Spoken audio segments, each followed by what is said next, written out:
babaeng yan ang maramdaman ng lindol sa Lemony, Batangas kaninang madaling araw.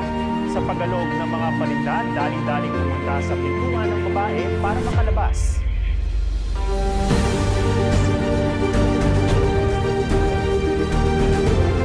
Ganyan naman kalakas ang pagyanig na naramdaman sa Cavite.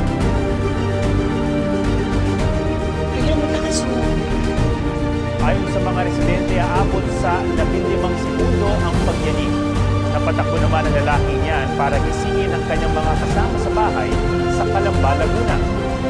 Ramdam din hanggang sa Metro Manila ang lindol. Kaya ang mga residente sa isang condominium sa Maynila at Silabasan, binibit ang kanilang mga anak at alaga.